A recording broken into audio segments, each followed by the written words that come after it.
Now, I'm not quite sure how this has happened, but I now have bought 3 Gigantosaurus games. They're always cheap on discount, but I've never seen a TV show, watched the movie, have any interest in this franchise whatsoever, but I can't say no to a party game. So I keep buying these things on deep discount and sale, and then largely regretting it lately, but then putting out a video to go, this one's mediocre too. And I can pretty much copy and paste this exact sentiment for Gigantosaurus Dino Sports, a 1-to-4 player local multiplayer only party game that takes on an Olympics theme for the Gigantosaurus IP. Interestingly, there is a whole story mode complete with proper cutscenes that plays out over an hour or so, where you're introduced to the 8 different minigames. And I need to be really crucially clear here, 8 minigames. The packaging for this flips back and forth between 8 minigames and 27 challenges. And what I will say to that is that there are 8 games in total, but there's different varieties included inside those 8. So it might be slightly different tracks, or it might be when you're in like the flying around environment. One might be catching balloons, one might be avoiding other flying dinosaurs coming at you type thing. They're variations on themes that then make up the 27 challenges, but it's always coming back to the same 8 minigames again and again and again. And whilst some of these games are certainly more involved than others, it's that fact that it's just, and I'm air quoting here with just, 8 minigames that kind of brings Gigantosaurus Dino Sports down.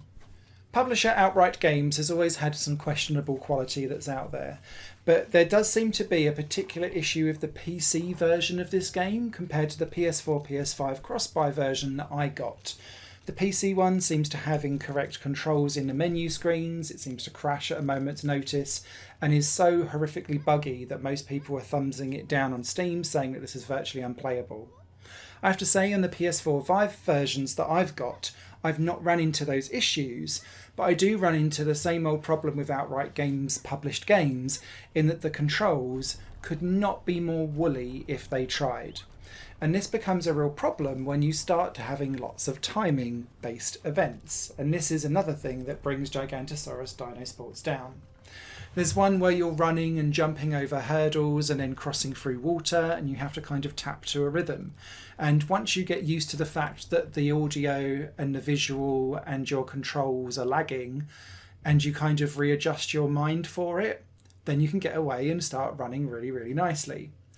The other problem that you then have is that when it then comes to the one where you're running along and then having to stay still when Giganto wakes up and starts roaring at you, there's a weird delay input where actually, whilst the animation is still going on, you can still keep running and beat all of the AI competitors or your players. But then it might occasionally and randomly just pull you up and go, nope, don't like you this time.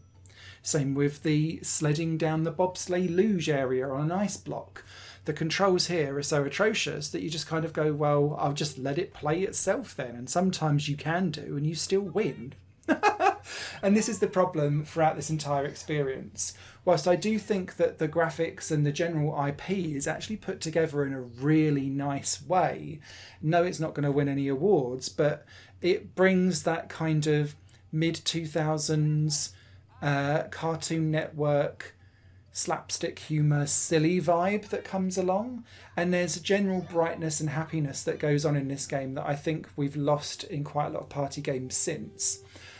This just doesn't play well at all across almost any of the mini games.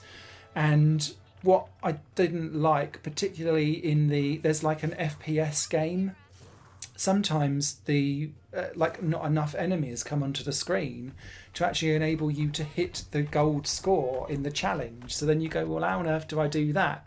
And then you realise that there's some RNG elements hiding around in this game that mean sometimes things just don't happen and it's outside of your control and you can't win anyway.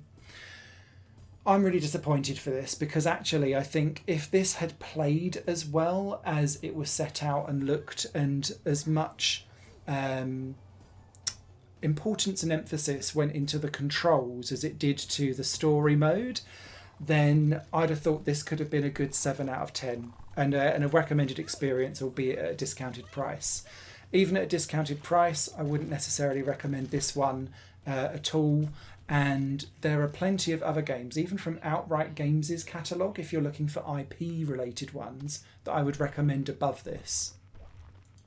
And those would probably include the Addams Family Mansion Mayhem, possibly Hotel Transylvania Scary Tales Adventures. And if you're looking for something that is pure, like party-fied, then I'd probably recommend most of the Microids party games like Sisters 2 or Smurfs Village Party, which I'm just working on for a review right now. All of those style games probably perform better than this one does. And a particular shout out actually for Garfield Lasagna Party, which is much better than it has any right to be. Unfortunately, unless you're a huge Gigantosaurus fan, I really wouldn't recommend this for a party experience or just as a general good game for a kid to play.